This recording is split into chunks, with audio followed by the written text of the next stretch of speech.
Si Mang, halika dito saglit. May sasabihin nga ako, ano bang ginagawa mo dyan? Tinitingnan ko yung mga kambing ko, Daniela. Sayang kasi baka kainin nila yung punlak. Uy, alam mo ba si Mang, buti na lang naglas hulog na tayo kahapon.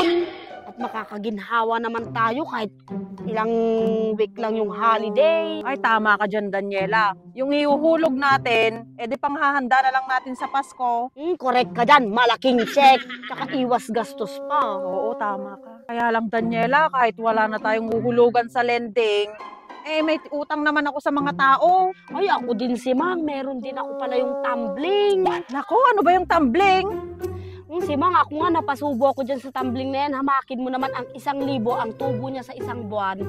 600. Bakit ka mo si Mang? Di ba sa isang buwan may 4 na linggo tayo? Ang tubo niya yon 600. Pero hindi naman nababawa sa 1,000 yung 600. Kaya ang 1,000 sa isang buwan pumapatak na 1,600. O di ba ang laki ng tubo? Ay, grabe naman pala yung nagpapautang na yan. Bakit, sino ba yan? Ay, wag ko nang pangalanan si Mang. Wala, no choice ako eh. Tsaka napakinabangan ko naman yung perang yun. Dapat hindi mo pinatulan yung mga ganong malalaki ang tubo. Hindi mo naman kasi ako pautangin. Wala nga, ano papautang ko? Umuutang din ako parehas mo. Anong gusto mo? Umuutang lang ako tapos ipapautang ko sa'yo. O sige, papautangin kita pero dodoblein ko yung tumbling. Magiging 4 ang tubo ng 1,000. Ano gusto mo? Ay, mas grabe ka na naman pala sa kilala ko. Ay!